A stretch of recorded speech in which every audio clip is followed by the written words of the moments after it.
everyone's like settled, comfortable, got what you need. Oh, look at that. A little space, right? Well, welcome everyone. Good afternoon. Welcome to this assembly.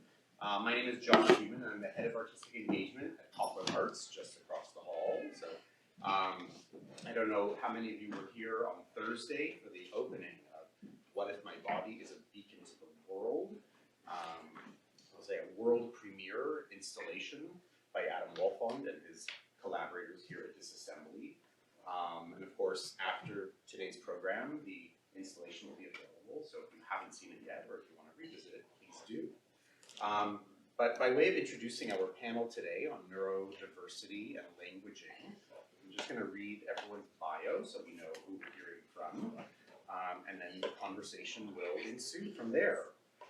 So of course, starting with the man at the center of the action, man of autism, Adam Wolfond, is the youngest poet ever to appear in the American Academy of Poets Poem a Day series, author of 2 chapbooks for unrestricted editions, Open Book in Ways of Water, published by Punctum, 2023, and The Wanting Way, also 2023, which was the second book published in Milkweed's Multiverse series. Adam is a non-speaking autistic poet who collaborates with his mother, Estee Clark, a visual artist and academic. And together they co-founded and organized this assembly, an art space / project / collab driven by inventing with neurodiversity. It's obviously based here in Toronto. You can also find Adam's poetry was featured in the New York Times Magazine. Chris Martin is a tilted listening animal languaging. He's the author of May Tomorrow Be Awake, as well as 4 volumes of poetry.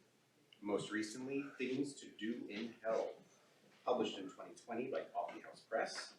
He is the connective hub at Unrestricted Interest, which is devoted to neurodivergent listening, learning, and languaging. And he's the editor of the Multiverse poetry series with Milkweed Editions. Currently lives in El Cerrito, California. We're so glad that he could join us here in Toronto. And Erin Manning is a professor at the Faculty of Fine Arts at Concordia University of Montreal.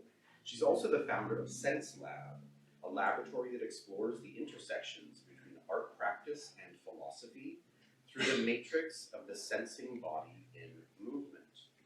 Recent art projects focused around the concept of minor gestures in relation to color and movement were shown at the Sydney and Moscow Biennials, Glass House in New York, the Vancouver Art Museum, the McCord Museum in Montreal, House of World Cultures in Berlin, and Galateca Gallery in Bucharest. Among her numerous publications, the most recent is 2020's 4 Pragmatics of the Useless from Duke University Press.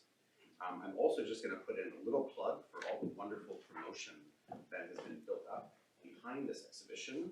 An interview of Estee appeared in Neve magazine just this morning. CBC's Fresh Air featured an interview with Adam and Estee, and more is to come. And then, even though it seems a little premature, while I have your rapt attention, we have 2 more really amazing programs related to this installation. Coming up next Saturday, Estee and Adam will provide a gallery talk and poetry reading. So please don't miss that. It's next Saturday at 2 p.m. And then Friday, the 24th of January, the Friday just before this installation closes, at 3 p.m., what we're tentatively calling, I don't know that we're 100% there, but Loudmouths, a non-speaking rally featuring Adam and 2 additional non-speaking autistic creators, Massimo Bossi and William, I always get his last name wrong. He calls himself Harry McKenzie. Harry McKenzie, there you go. So I've taken enough time. I'm going to turn things over to our panelists. Thank you so much. Should I start? Say something? Well, we're going to say something. First, I want to thank everybody that came today. This is an incredible turnout. My name is Estee. I'm collaborator here at Disassembly with Adam and other non-speaking autistic people. I've worked in the arts prior to going into getting my PhD in critical disability studies, where I intersect art and disability, and obviously neurodiversity, and we work with many other non-speakers here with it, and I've worked with them for the past 22 years. So I think don't we're really just have an gonna order, start. so I think we're going to start. Okay. Okay. Um, May I just interject with that? yes. We really like this to be a rally. Oh, Massimo is here, by the way. Massimo, can you just put on your hand? Or Massimo is going to be part of the non-speaking rally on the 24th. Thanks for coming. Feel free to move around if you must. I know it's a very nice space. But we want this to be a rally, so if you have any questions in between, we would love to. Oh, yeah, I just want to second the thanks to everyone for making this possible and everyone for being here. I love any opportunity to be at this assembly and to celebrate Adam's work and everyone else's work here. And also to be alongside Aaron is a real treat, so I'm very happy to be here. I'm just going to read a slightly expanded version of what is in the catalog here so that we can move quicker into the rally. Chris, can you speak up a little bit? Sure. In my desire to rally with Adam Wolfond and his relational art practices, I am beckoned over and over into wanting ways. I am beckoned by moments, atmospheres, movements, images, sounds, and of course, words. What beckons me buttresses me, supporting my own thoughts, which pace alongside Adam's. One word in particular has been luring me of late: ceaseless. No matter how many times it arrives, it always feels revelatory. He writes, bathing neurodiversity is a ceaseless condition, for the moving and seeing is having the erasure of dancing autistic people like me. In a normopathic world, we must bathe neurodiversity without cease, creating dance floors wherever there is risk of erasure. We dance because there is no end to dancing, despite what we are taught. We are poets because there is no end to poetry, despite what we are told.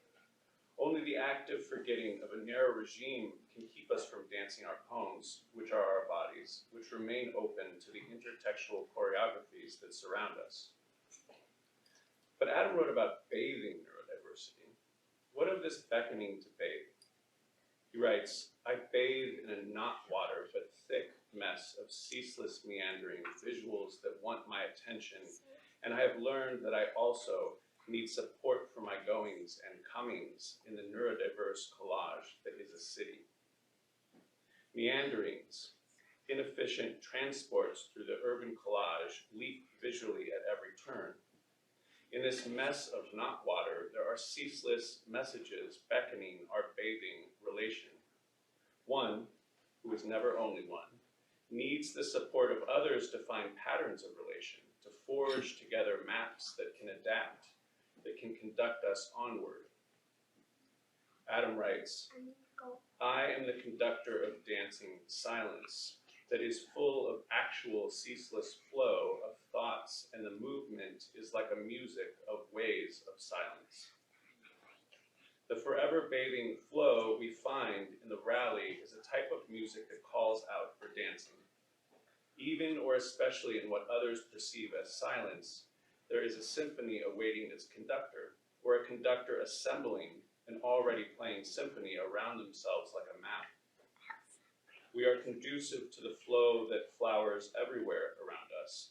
Like mushrooms hatching from silent mycelium, we bell and tilt and reach and stream, each of us teeming with waves.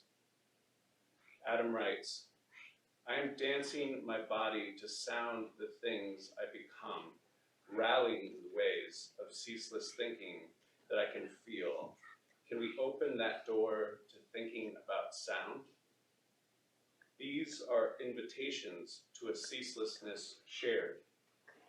How will you dance your body to sound the things you become?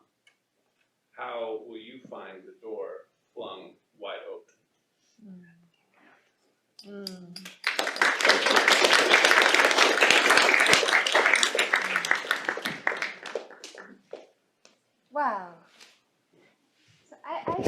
meditated a lot about how to approach this today. And in the end, I decided to do something a bit formal, because to get to where we are today took a world.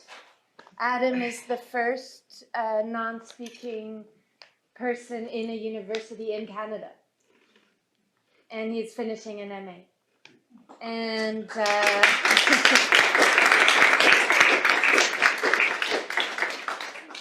and you know, the university, you shouldn't understand by this that the university is open to this. It doesn't happen because there's benevolence at the level of a university. It happens because there's a rally. It happens because a lot of people show up today. It happens because for years and years and years we listen to each other and we work with each other. So what I wanted to do is honor that moment with a bit of philosophy. So feel free to dream of other things or think about something else.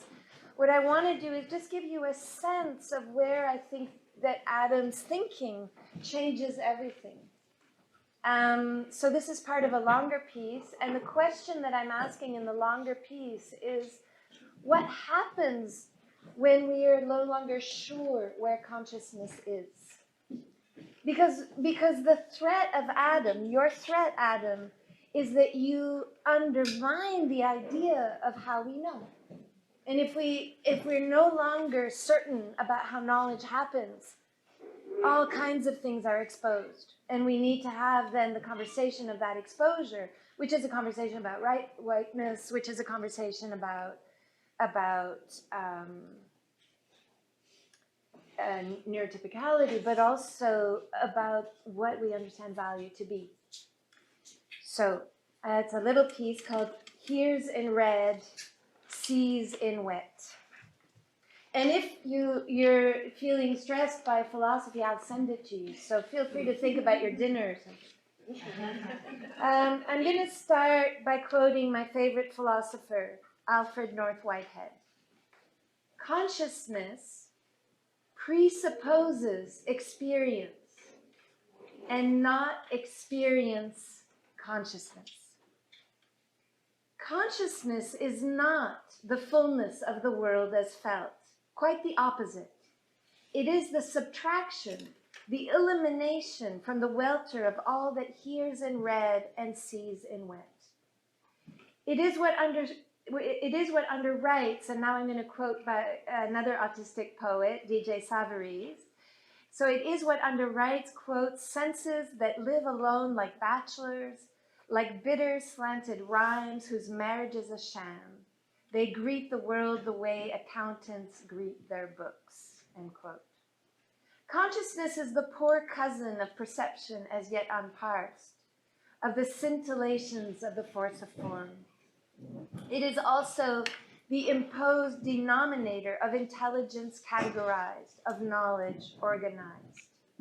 In the array of an infraconscious sensing, a sensing that languages from the edges of experience parsed, where, I quote DJ again, the ear that hears the cardinal hears in red, the eye that spots the salmon sees in wet. DJ Savarese sighs. Quote, I tire of such a master, and yet my senses often fail to let me do the simplest things like walk outside. Invariably, the sun invades my ear and terrifies my feet, the angular assault of heaven's heavy metal chords I cannot hear to, cannot see to move. That's from Swoon. In the valuing per neoliberal stamina and capitalist fervor of all that can directly produce the surplus of a world extracted, autistic perception figures low on the totem pole.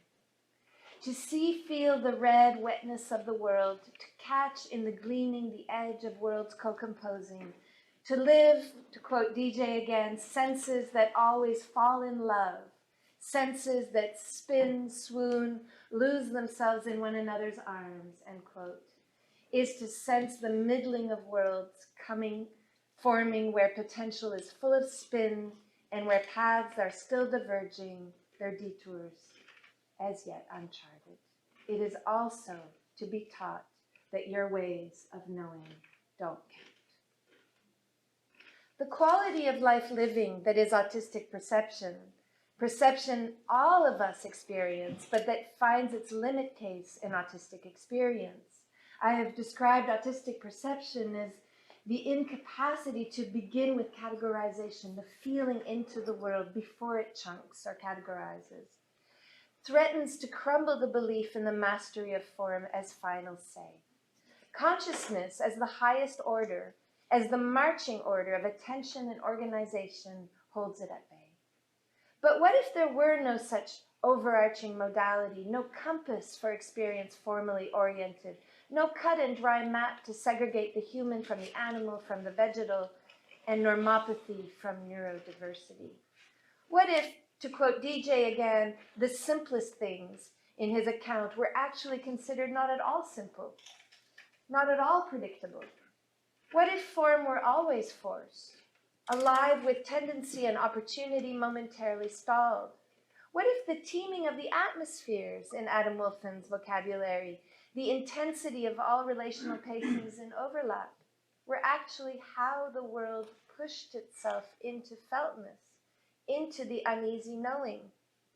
What would that do to the value of the segregation of thought and act, of object and process?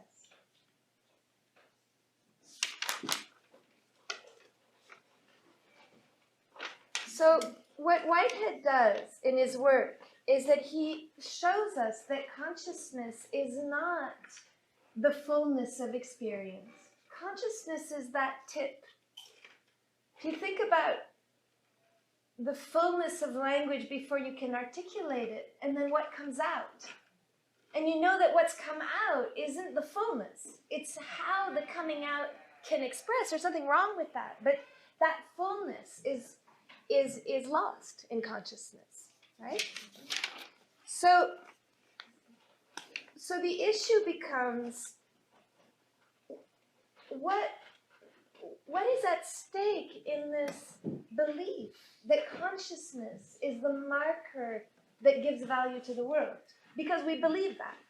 That's what allows us to destroy the environment. That's what allows us to ascribe intelligence to certain people and not to other people. That's what allows us to be certain that certain forms of life are not livable, not worth living, not worth encountering. When DJ Savary speaks of the ear that hears the cardinal in red, and the eye that salmons wetly, he is not speaking in metaphors. That is, he is not signaling a representational distance between what is and what appears as thought. He is speaking into the infrathin level of feeling that I'm calling autistic perception, touching the world in the making. He feels redly. Adam Wolfond has developed the concept of languaging to speak to that interval. Language in movement, felt form, refuses the segregation of that tip. It moves in the relation across and between and around any limited concept of signification. Language is, as Mel Baggs might say, beneath, in the pre-articulation of worlds tending, reaching. The world is less apex than swarm, tangle, mesh, tested always by the overvaluation of its syntactic expressions. Like DJ Savary's, Wolfond types to speak, and this typing, slowed by motor complexity, is a task that requires incredible body restraint. And I'm going to quote you now, Adam. If to walk outside is a challenge, remember DJ's words, I'll quote them here again, and yet my senses often fail to let me do the simplest things like walk outside. Invariably, the sun invades my ear and terrifies my feet. Imagine the challenge of holding still while activating one body limb at a time, a finger hitting one single key. Nothing more complex than activation out of inactivation. Just think of how hard it is to get out of the couch when you've been watching TV for too long.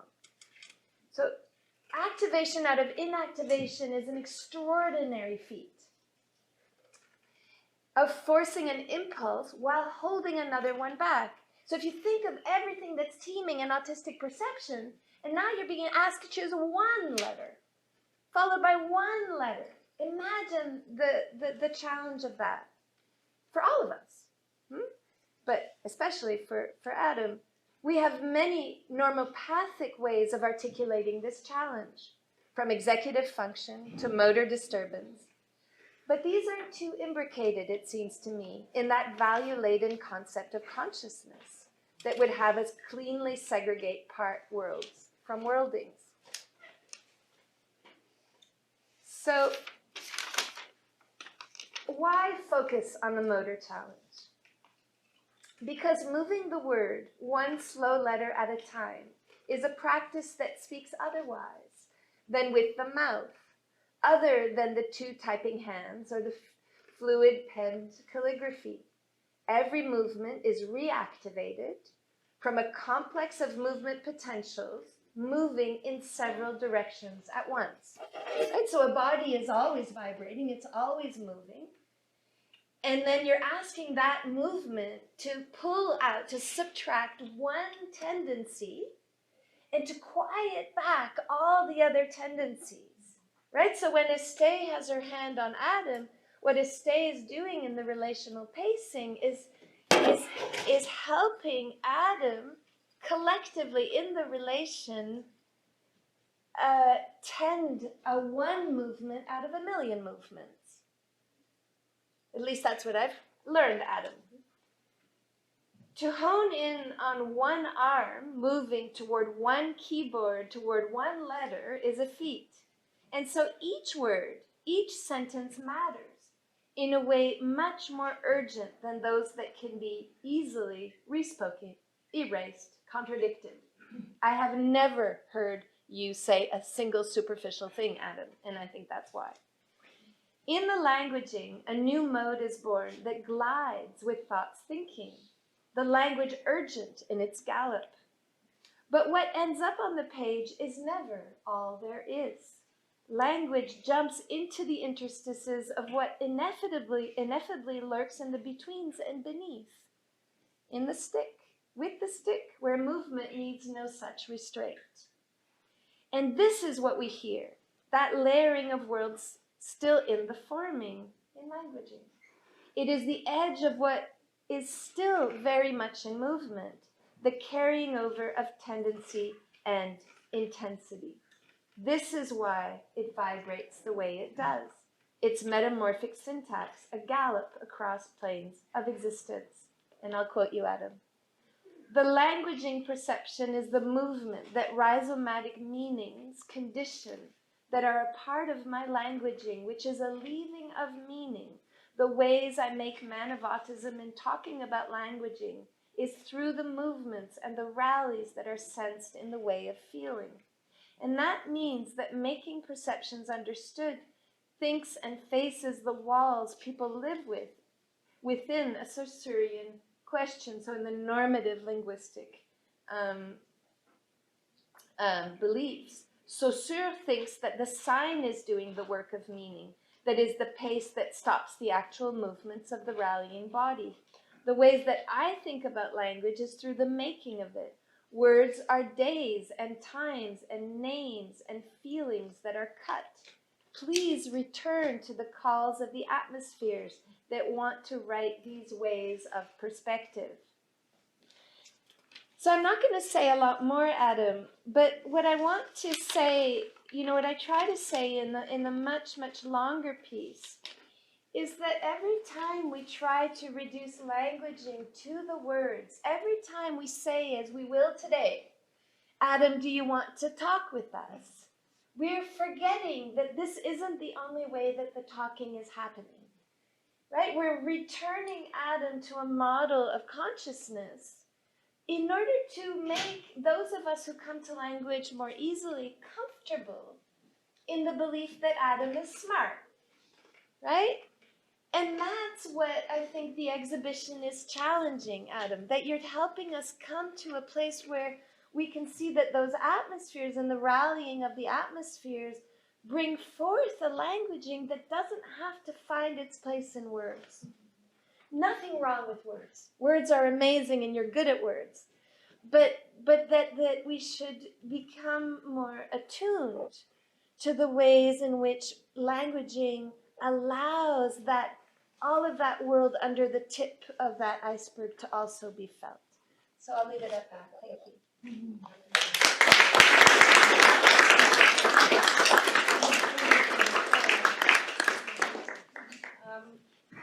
I'm going to get next, but I started writing and I thought, I've written enough for this exhibition and whatnot, and I wanted to speak to you, but I am going to quote Erin as well, because I feel that what is missing from some of the discourses that we've had are people not understanding the process itself, right? When we say techniques for neurodiversity, or how we're making with other non-speakers here at the studio, what are we really talking about? How does that work?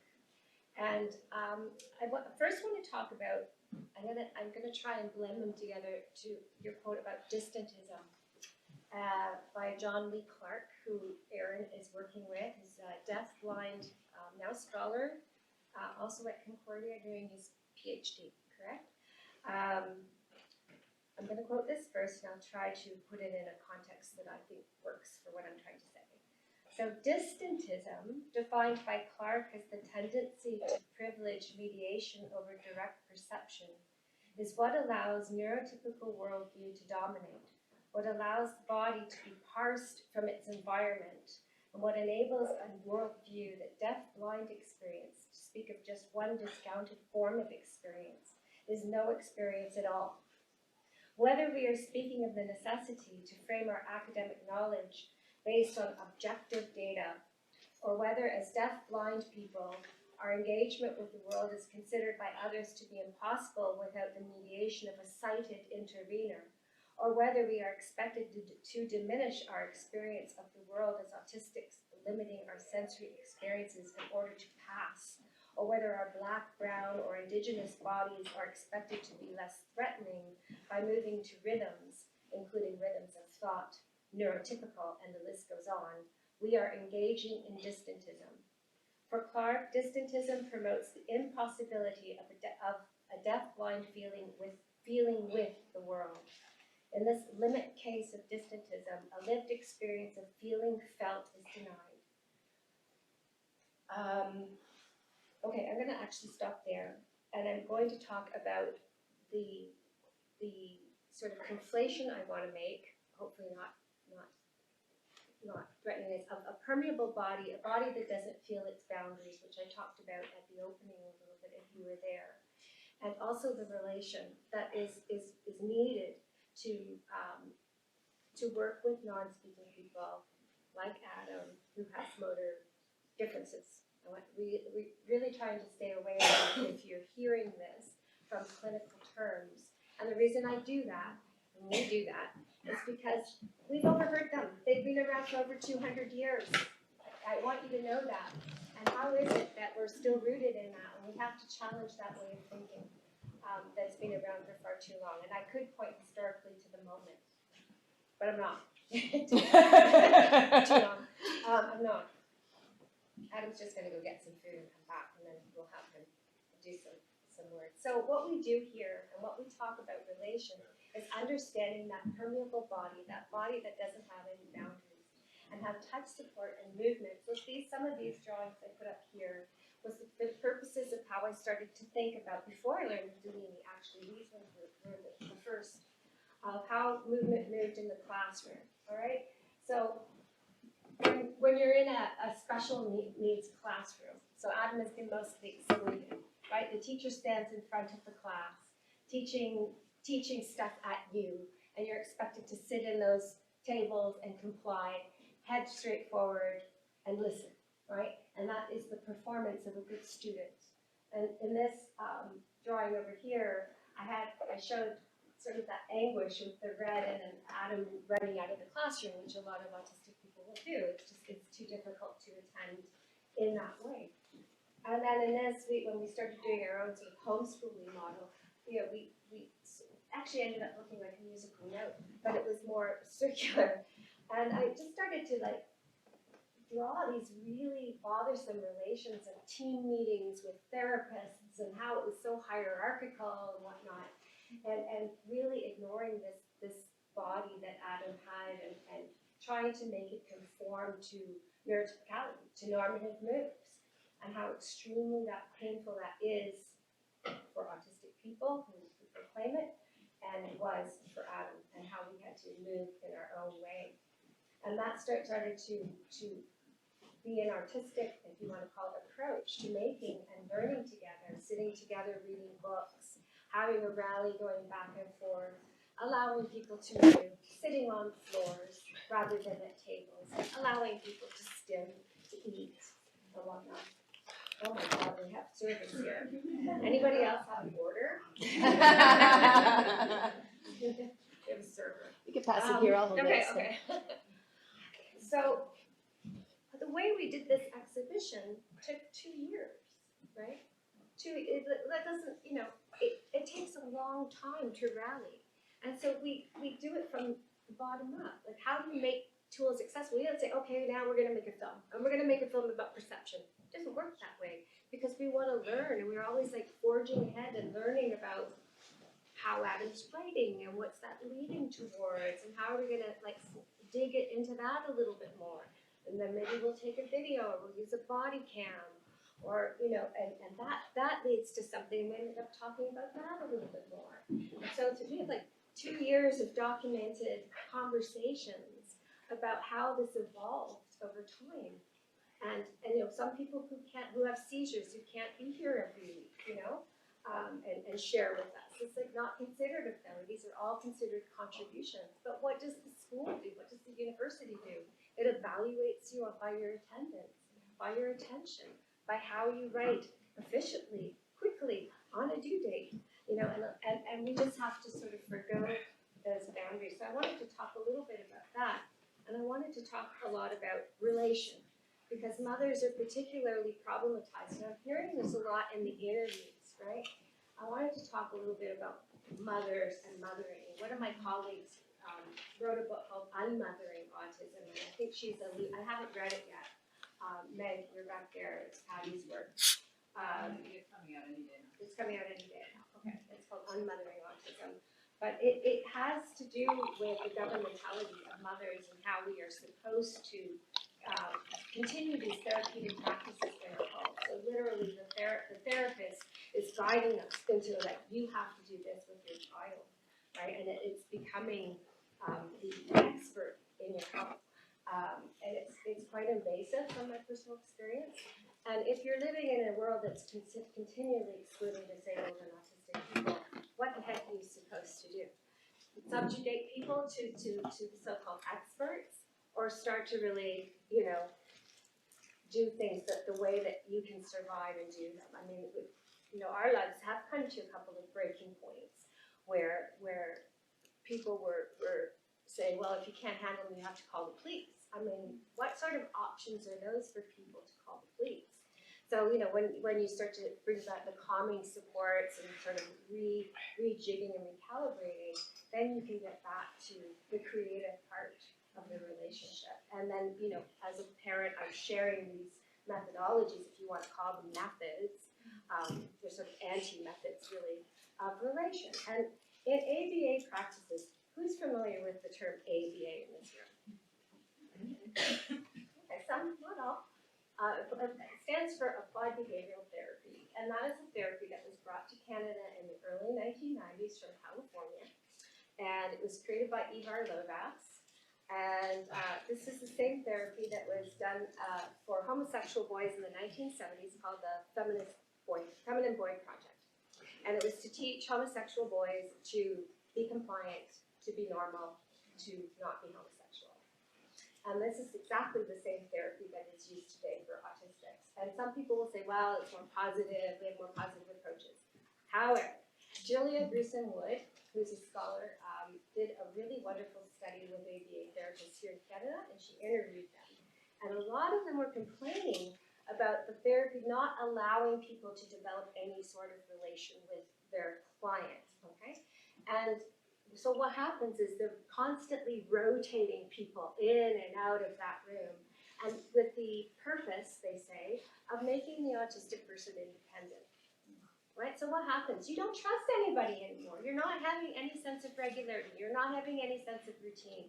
And you're being treated, you know, despite those false smiles on the face, pretty cold.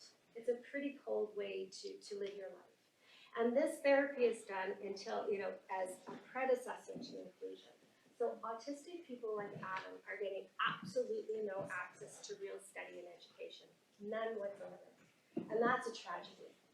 It's an absolute tragedy, and I'm really hoping for a mind shift within our communities to rethink this, to rethink about relation and how important that is, why mothers and some fathers are doing the work that they do in supporting and teaching and even supported typing to our children, now adults, into adulthood.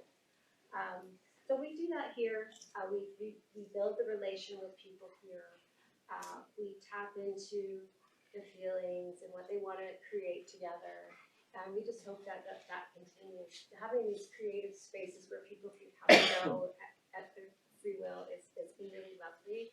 And we've adopted a lot of your style, Erin, as well, of the rally. I mean, you rally very well. And so we read the readings with others that you've shared with Adam and I, with our group as well. And Chris, you know, who's been a longtime mentor of Adam.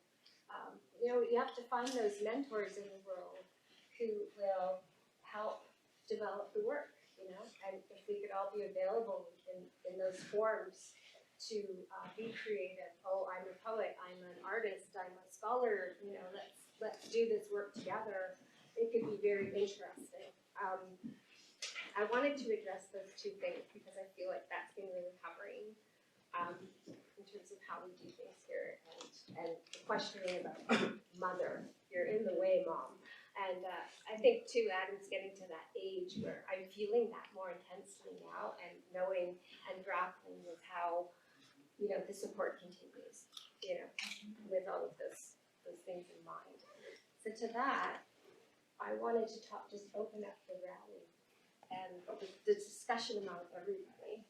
Yeah, I would love to know, Adam, you want to open up the rally? Yeah. Sorry, I got to chips away. Chips.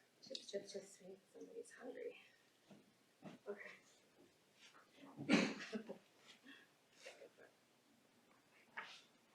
Yes, I.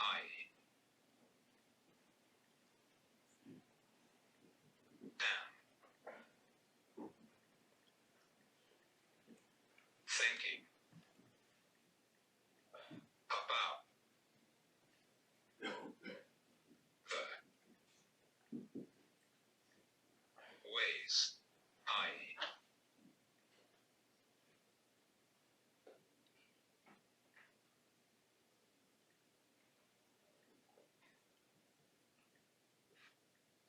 Scantily.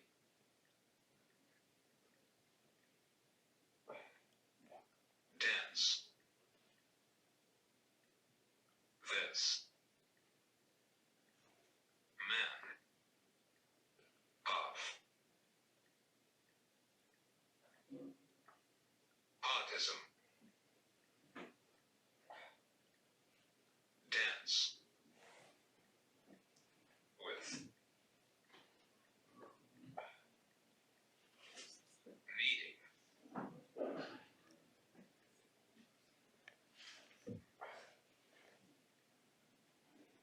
Support. And. The. Ways.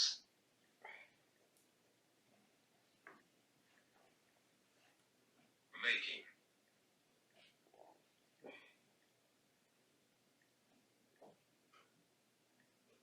Happens.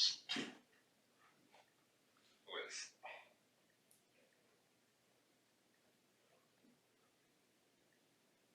Many.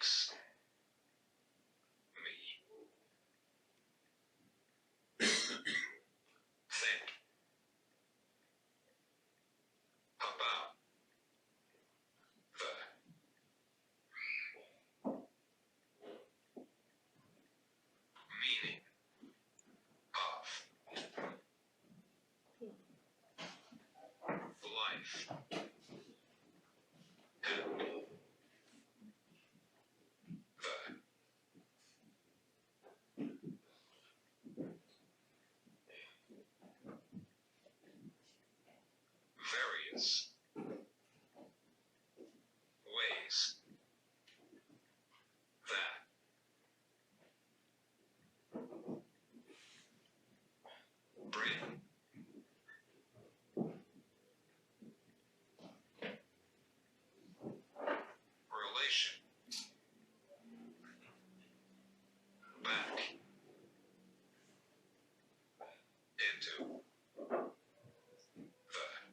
the various ways that bring relation back into the work.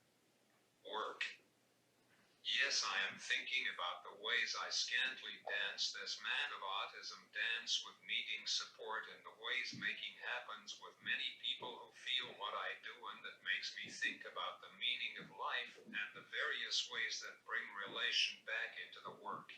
I'll read it again. Yes, I am thinking about the ways I scantily dance this man of autism dance with needing support, and the ways making happens with many people who feel what I do. And that makes me think about the meaning of life and the various ways that bring relation back into the world.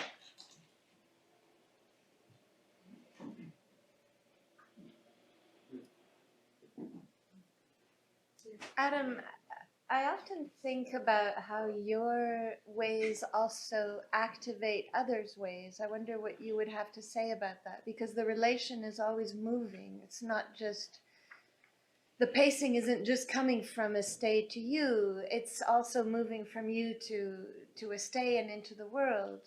So I'm wondering how you think about that.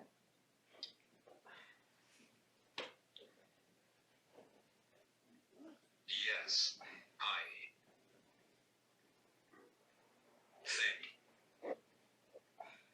I think that my mom can feel the meanings I make. I am my body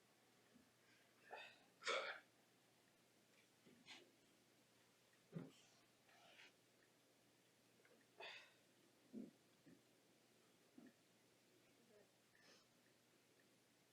discussion. Yes, I think that my mom can feel the meanings I make in my body, and this makes me think wanting support is needed as part of the discussion. For those in the back, I think that my mom can feel the meanings I make in my body. And this makes me think wanting support is needed as part of the discussion. Yeah, it's part of the reason why we filmed on this side, for that when you enter into the gallery space, that there's a rhythm going on back here, and hopefully capturing some of the ticks and the movement languaging. And it's something that I'm always feeling back here, but you may not be realizing it over there.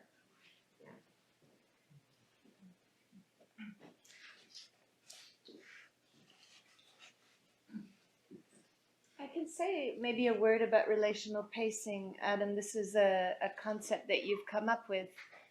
But I'll give you a little bit of background. I assume a lot of people here are familiar with what's happening here, facilitated, which is called facilitated communication.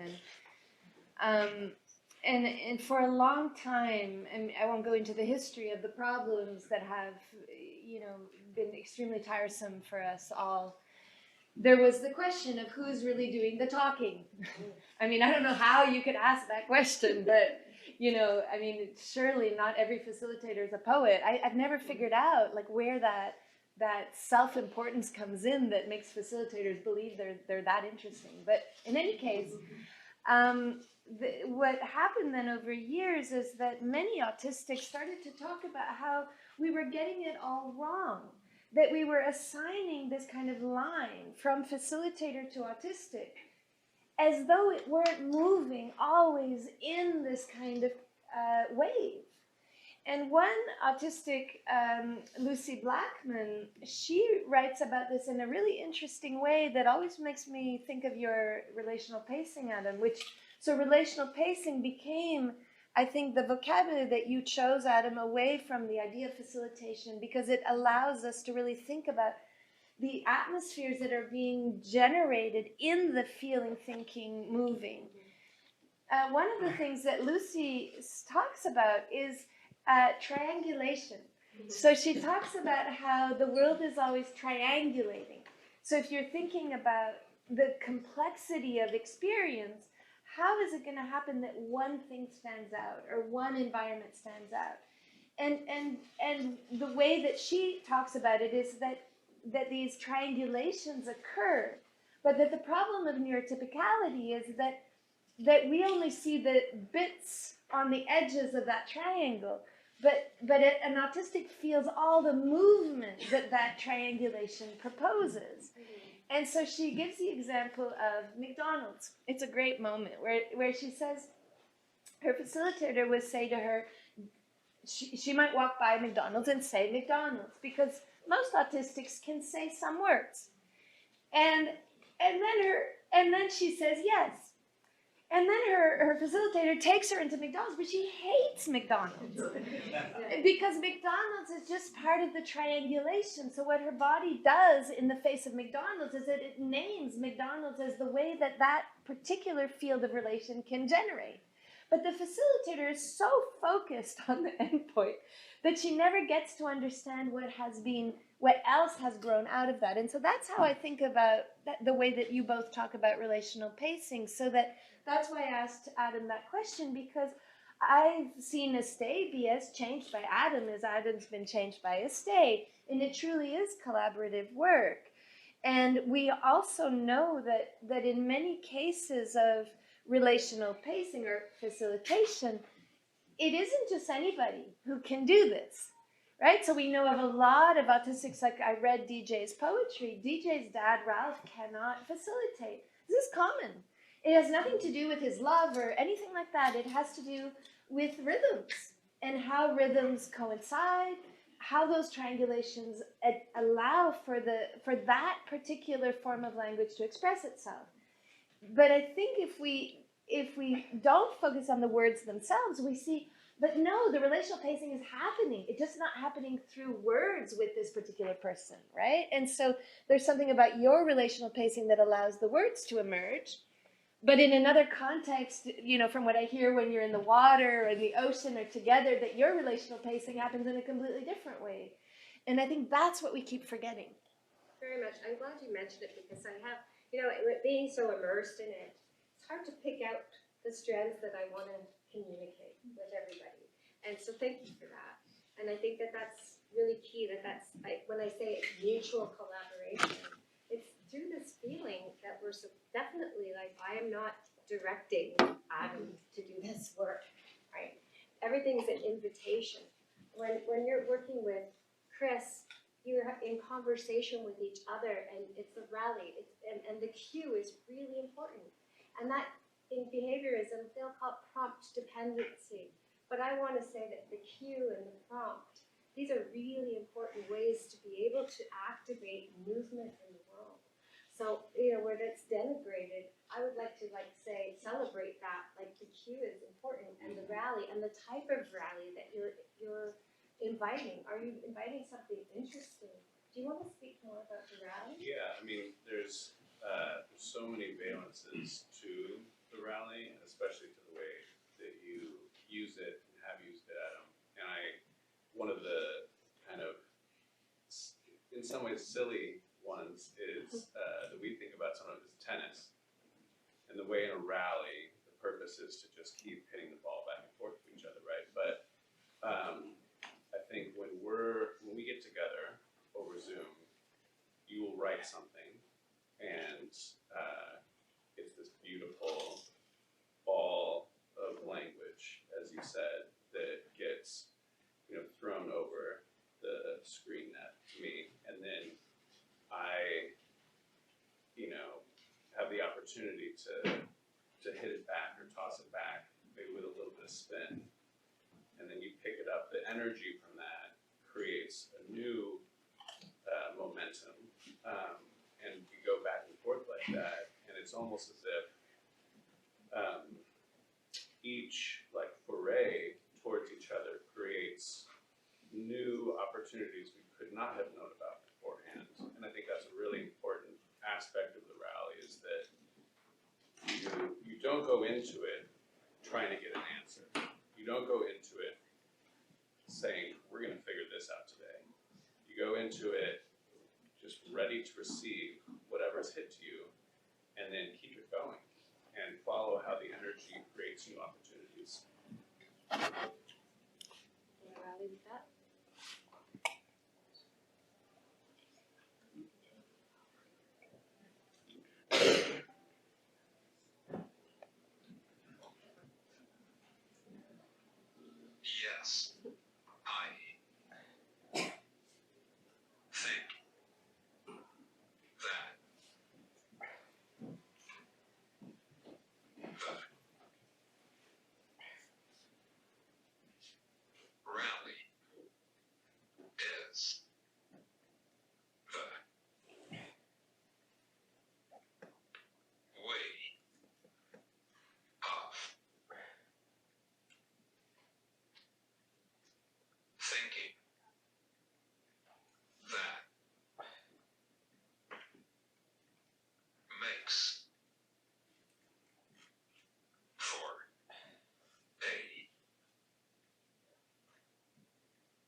Yes, I think that the rally is the way of thinking that makes for a languaging party, and that makes for joyful feelings that are meaningful, want to ask people if they want to rally. Yes, I think that the rally is the way of thinking that makes for a languaging party, and that makes for joyful feelings that are meaningful. Want to ask people if they want to rally. Yes, I think that the rally is the way of thinking that makes for a languaging party. and that makes for joyful feelings that are meaningful. Want to ask people if they want to rally.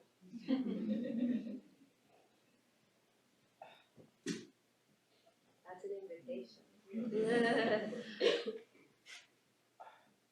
Don't be shy. Great. My question is not directly related to that. Adam, I'm looking at your very intriguing drawings. Those are mine actually, with rallying with Adam. Okay, Yeah. so rallying Yeah. with Adam. And is there, they go, at least the way they're shown on the wall, is they go from color to black and white. Is there a reason? No. I'm sorry. No, except some of these are just like really early, like in 2016 when I was just doing actually my master's at that time before my PhD. And I was thinking about the team meetings that people had and just like icky feelings that I was having. Drawing them out made me, they released some of that energy. And then later on I started to then study with Fernandini, who we could talk about, but there was, you're better at this than I am, but yeah, there was an encampment in Savannah in the 1970s, and he was a very forward thinker at the time in France to let autistics move the way they moved, right?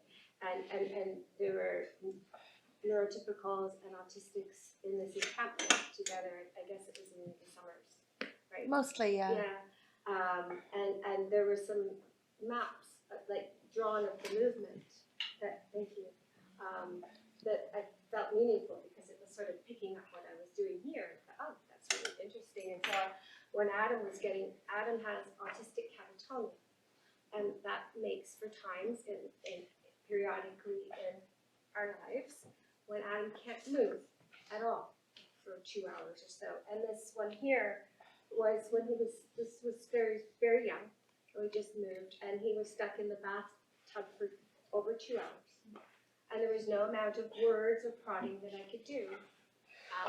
Go for it. He hasn't had lunch, so he's going to eat a lot. And it was that time when I discovered nothing is working. And so I got into the bathtub, and I moved a little bit to the side, and then he got out of the bathtub. And my movement precipitated his movement. There was no amount of words or prodding or even any, what do parents go through? Get out of the bathtub when I tell you to. All of that nonsense that I went through, I learned. And some of these were just the relation pacing that I'm thinking of together, side by side, and the affect that I feel when I'm supporting. And I would say that being attuned or trying to be attuned to what Adam was feeling in the room and how I could help support. And these are just movements trying to get out the door in the morning. And I learned that, circling around the table multiple times, I wouldn't get out the door. But if I changed my body position again, you could go out the door. So movement and position was really important. And that's why I thought of it. And thank you both for sharing. Massimo would like to say something? Yes, please. So Massimo said, I am an autistic individual, but I'm not an artist. I'm here to acknowledge Adam's poetic endeavor. I think that finding the right place for each of us is the most important thing. The story of each of us is different, same place, but different, and lovely. Thank you. Yeah, it's really important, Massimo. Thank you. That every autistic person is different, right? Just like all of us. We're all different species of human. So we have to remember that when we're encountering. I can't support every autistic person. I've supported a few others in supported typing and whatnot, but I can't for everybody. Everybody's different. Yeah, because Aaron said something, and I didn't know Ralph Severese couldn't facilitate for DJ. What is it, Adam, that you feel when Mom facilitates that you don't with me or other people? Yes, I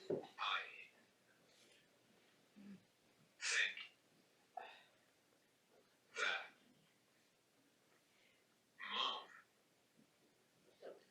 Mom discover the delete button. Go for it.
Mom is making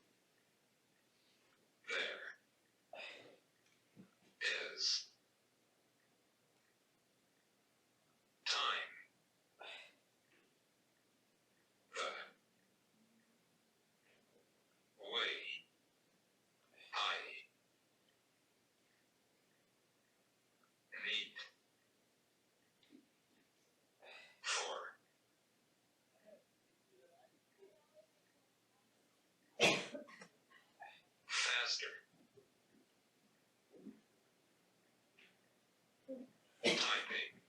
Yes, I think that mom is making a lot in the ways other than talking, and this makes it easier to think of meaningful autistic movement that needs buttressing, and that makes the man know that there is time the way I need for faster typing. I think that mom is making a lot in the ways other than talking, and this makes it easier to think at meaningful autistic movement that needs buttressing, and that makes the man know that there is time the way I need for faster typing. And those are the movements, I guess, we're talking about in the relation that we're feeling, like the Wilter and feeling the moments, that every moment is different than I'm feeling here. It's not like a robotic movement. When you facilitate other People get to when you facilitate other autistic people, is it as effective as it is with Adam? Like, is it a it's not as effective. vibration, so to speak, of Yeah, I feel like I'm supporting. Isaac's not in the room, but it's a much different feel. He can't move his arm. I really have to hold him back, his arm, and I use a ton of strength because it's more reaching here, and I have to reset him back, and I have to feel where he's going. I'm not moving his arm forward. Something interesting that happened in the early 2000s was that another autistic, Mel Bax, was studied at MIT in the MIT labs. I was with her. You were with her. I was with her.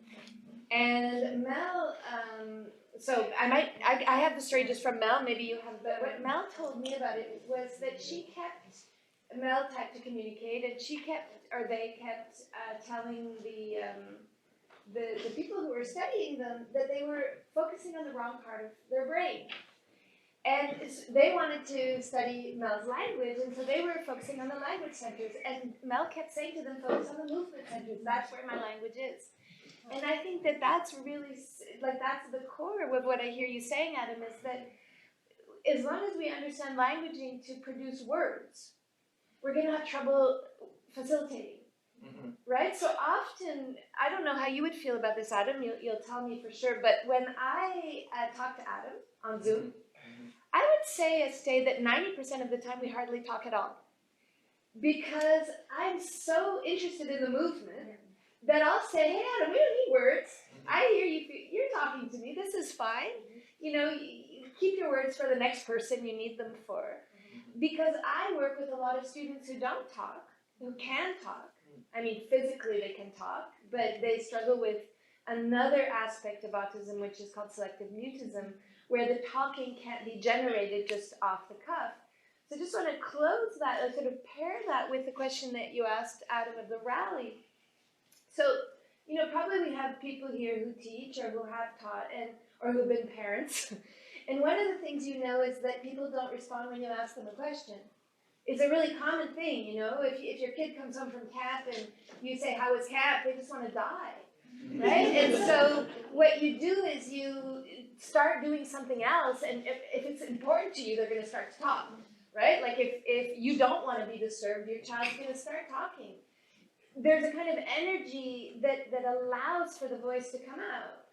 And I think of that as just being really amplified in autistic environments, so that I hear you saying, Adam, all the time, how can there be a languaging in this context where everybody's sitting? It's not surprising people aren't talking because everybody's stuck, right?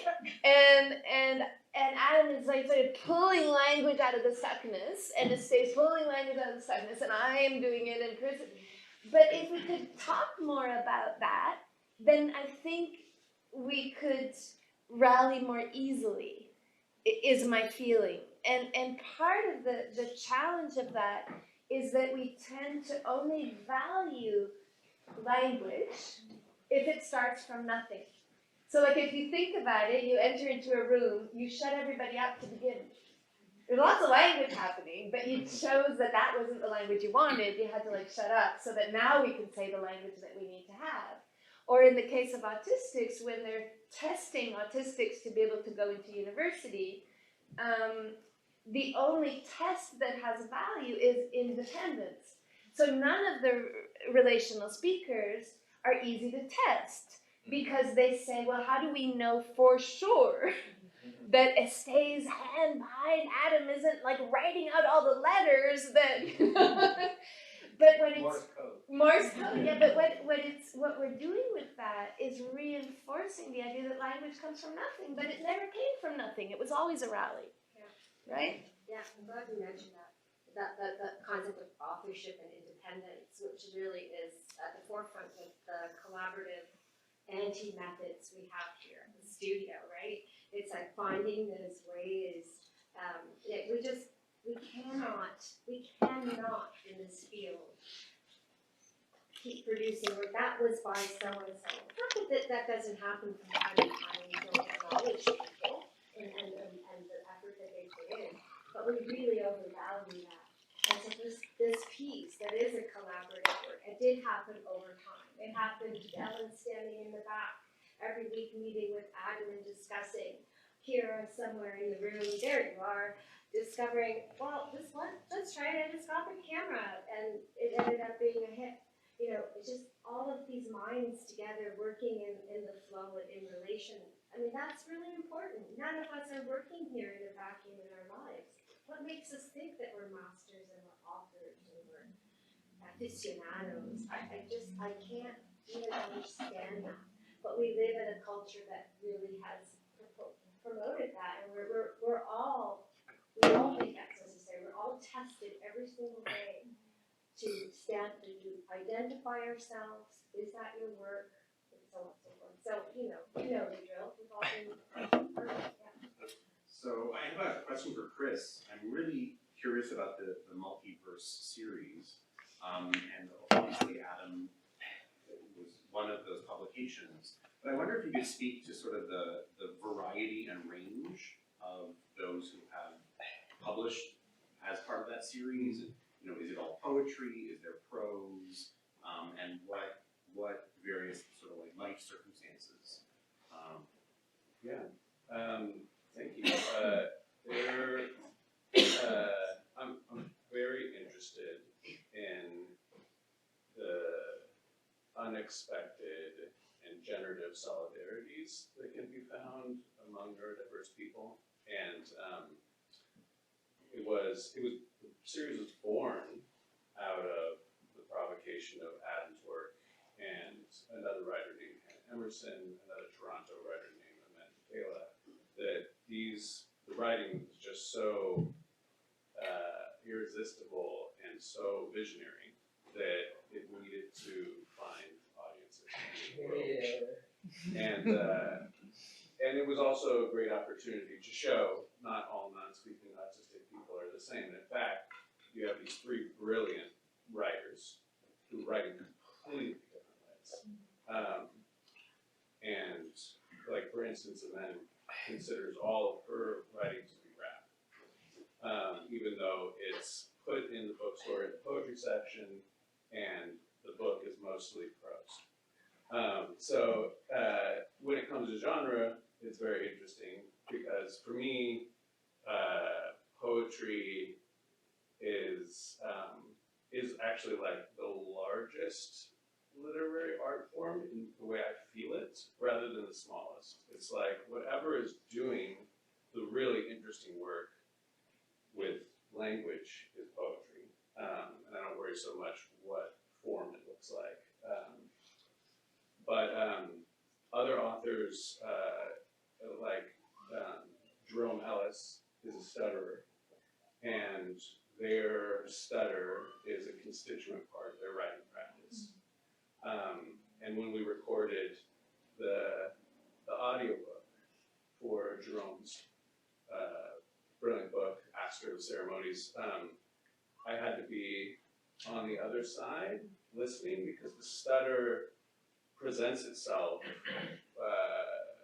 in a more like vigorous way when there's a listener.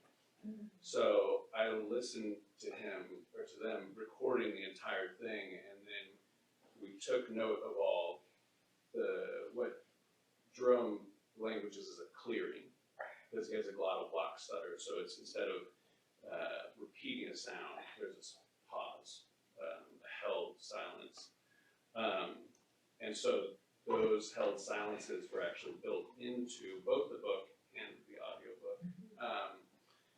And then the newest book is by Latif Asghaba, who is a poet from Brooklyn who has choreic cerebral palsy.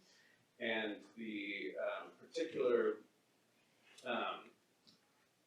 like corporeal interruptions were posed by that kind of cerebral palsy. Latif wanted to write those into his poems. And so he wrote this book called The Choreic Period, where a period interrupts lines in these various strategic ways that are really interesting. I could go on and on, but one of the things that I love is to talk about how people often ask how I've helped writers like Adam navigate the publishing world. And really it's more like I'm helping Milkweed, which is an amazing publisher, navigate this amazing new literature. In Adam's case, to determine, we can just talk about the design very quickly, there was a lot of questions about how, Adam, you really wanted some marginalia, so some additional text that would be in the margins, but then Adam came up with an amazing idea that there should actually be a wanting way throughout the book. So there's a blue line that runs through the entire book and circles or highlights or does a close-up on particular words on most of the pages. But if a line is uninterrupted moving through the entire book, you can't have marginalia because it would interrupt it. So then, Adam, what you told the designer, this design fellow at the time, Tikwa Diker, who's brilliant, you told them, I would like you to pour a ponding marginalia at the bottom of the book. So not only are these things happening that really have never been done in a book of poetry before, especially, but Adam's so generous in knowing that Tikwa would know how to do that, right? Like no designer has ever been asked to pour a pawnee of language at the bottom of the book, but Adam knew that Tikwa could rally with that and could find a way to do it. And so that's what's so fun about these multiverse books. How important it is to find people to create with and to be really open, because the possibilities are endless. Really, it's such a joy to do this kind of work. So you just have to find the people who will do it with you. So I just yes. Oh yeah. I'm just going to be probably too distracted for a moment. Yeah. Yeah. No problem. I just wanted to say thank you. This is like so deeply resonant, especially in considering how in rallying, not just in conversation with people, but in conversation with also objects and other subjects, how like the edges can blur, or they're innately blurred in autistic perception and experience. That movement is where like the true relationality lives. It's not in the subject and object, but in the movement and the soup of it all. And I'm wondering if you could speak a little bit, and I could go on about that, but I'm gonna stop myself. I also feel very appreciative of the way that you vocalize and also verbalized and distilled in many different ways in movement and otherwise. The difficulty that comes with selecting like a distillation out of expanse, and I'm finding myself having trouble doing that right now in such an expansive rally. So thank you for that. But my question, I guess, is how you relate to the poetry and the artworks as a distillation. Or as an object also in relation, and what life that holds and how it further I guess creates you both as producers and also creates like further work. Yeah, does that make sense? Yeah, you basically speak for me right now. You said it all. That's exactly how it works. And some of these works came from the poetic works, right? And then as a collaborator, I would materialize them artistically. And then, Adam would get involved in the wrapping or the mark making, with whatever his body could do. They can't, motor differences result in different movements on the page. But for us, it's sort of a way of living together, right? It's a way of living that we found that works together, and it's led to this, I suppose you could say. Yeah. Do you want to say anything about that? No.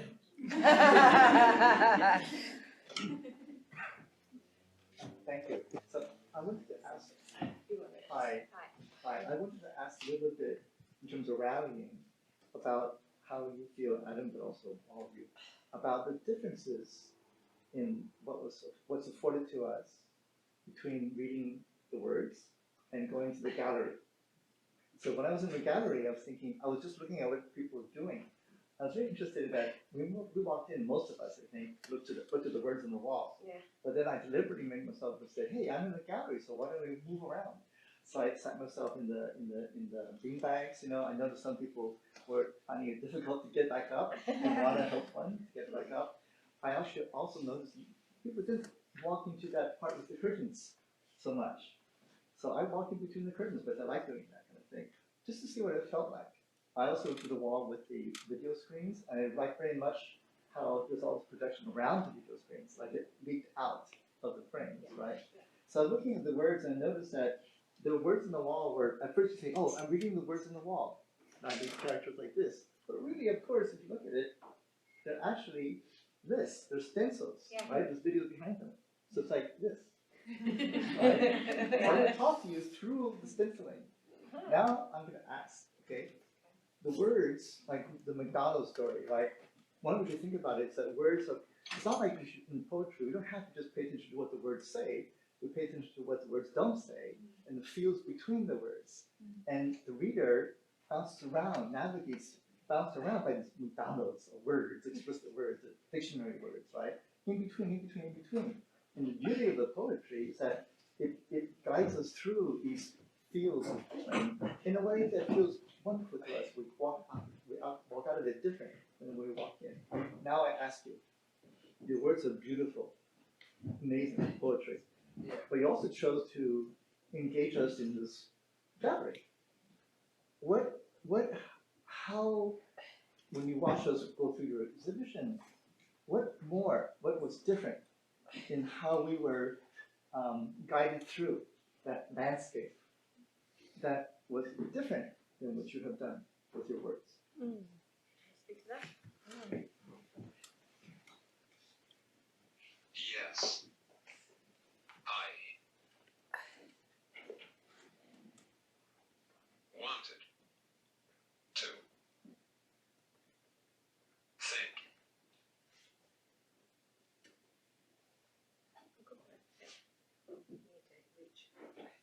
You need to reach. Between the words to the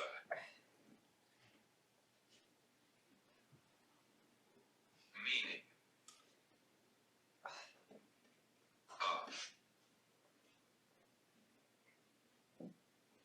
pacing. That is my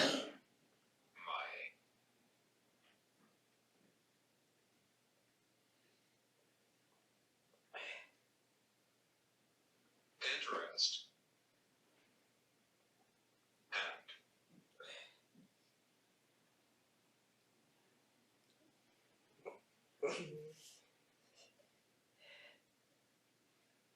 you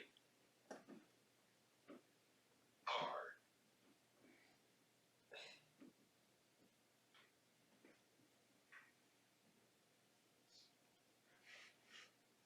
right with the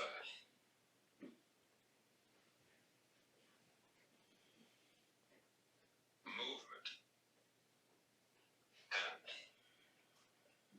the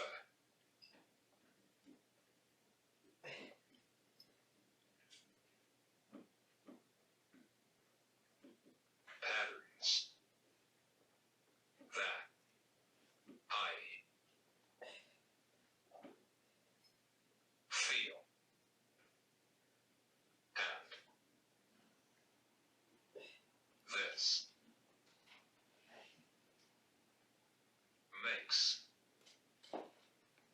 for a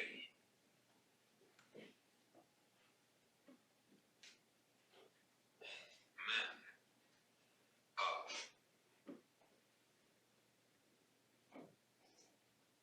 autism.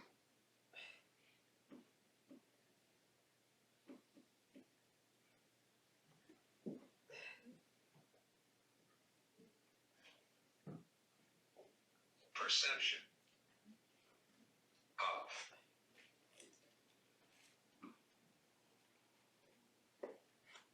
some of the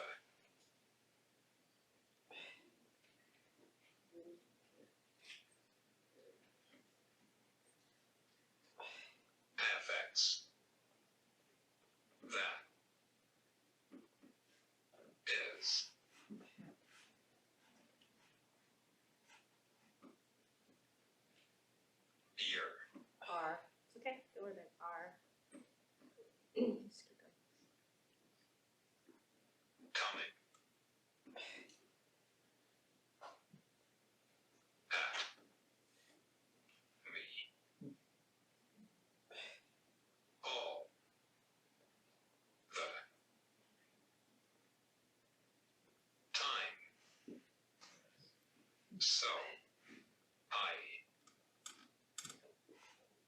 want to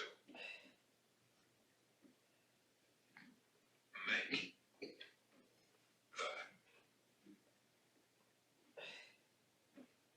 people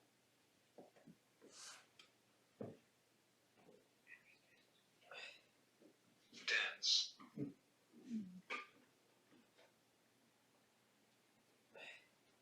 Inside. Yes, I wanted to think between the words to the meaning of pacing that is my interest, and you are right with the movement and the patterns that I feel, and this makes for a man of autism perception of some of the affects that you're coming at me all the time, so I want to make the people dance inside. Yes, I wanted to think between the words to the meaning of pacing. That is my interest. And you are right with the movement and the patterns that I feel. And this makes for a man of autism perception of some of the affects that are coming at me all the time. So I want to make people dance inside.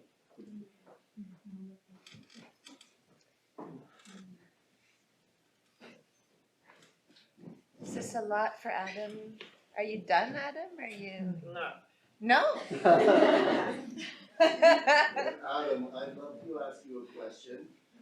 Now that this phase of your exploration is being shared with us, an audience, is there a special part of this work that you like to go that in your own dance, your body likes to be in the exhibition? Or does it mostly make you feel, I want to continue this exploration now?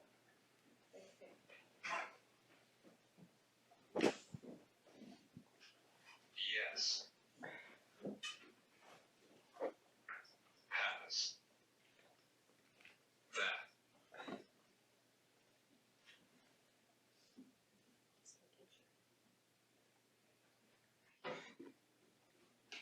Artist. Way. Ever. Like. The.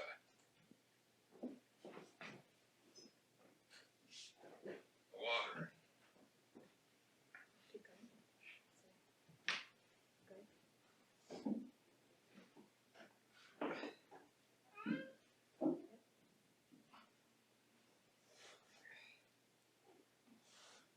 Finished.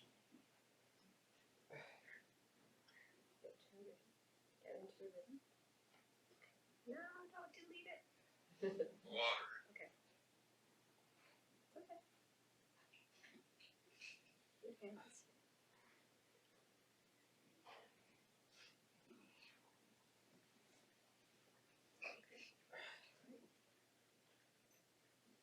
Assembling. A.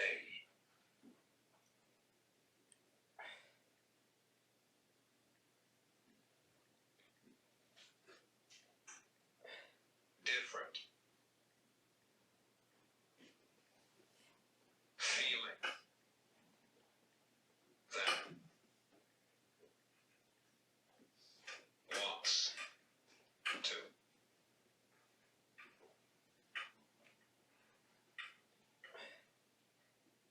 Go for it. End. No. I.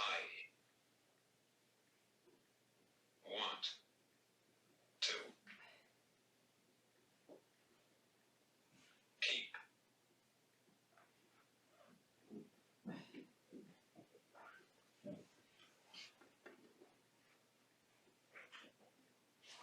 Exploring. Yes, has that artist way ever like the water assembling a different feeling that wants to end? No, I want to keep exploring. I'll read it. Yes, has that artist way ever like the water assembling a different feeling that wants to end? No, I want to keep exploring. Good.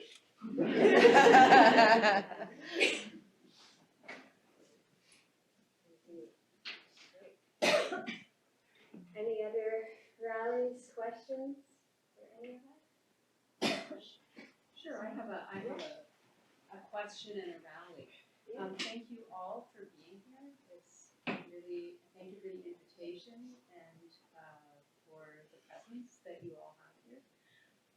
My question for you, Adam, is you've invited us to rally with you.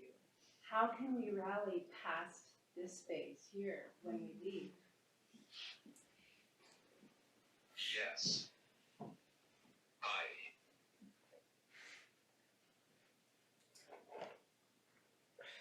think that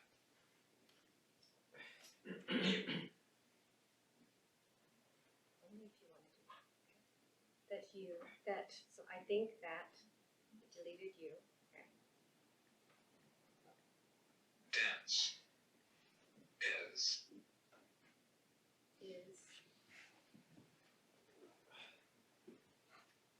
ideating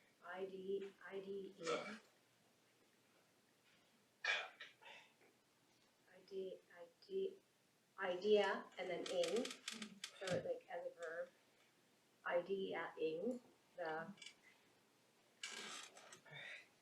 easy way.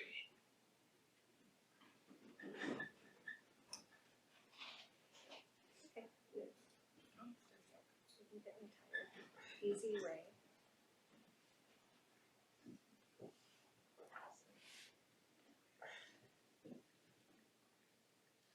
Feeling the pace of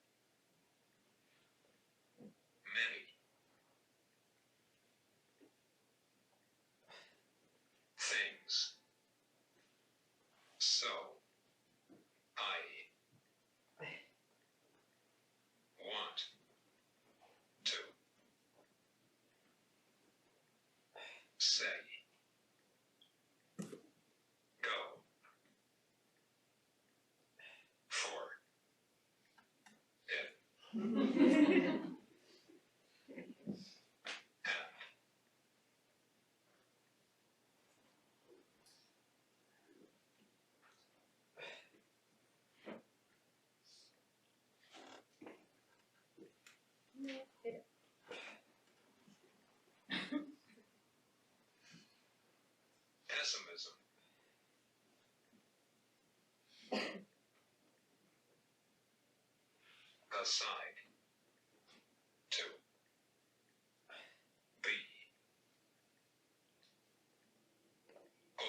open. Yes, I think that dance is ideating the easy way, feeling the pace of many things, so I want to say go for it, and pessimism aside to be open. Yes. Thank you. I think that dance is ideaing the easy way, feeling the pace of many things. So I want to say go for it, and pessimism aside to be open.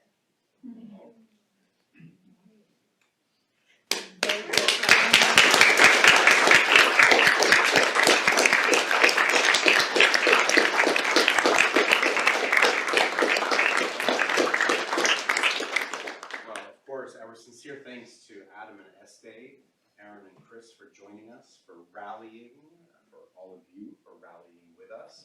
I'm so pleased that the installation, again, What If My Body's a Beacon to the World, remains open until 5:30 today. So it's just about 50 minutes. So if you have not gone in, please do. If you have, please revisit it, and then go out into the world and rally everyone you know. And go for it. Yes. Yeah. Thank you. Thank you all. Thank you.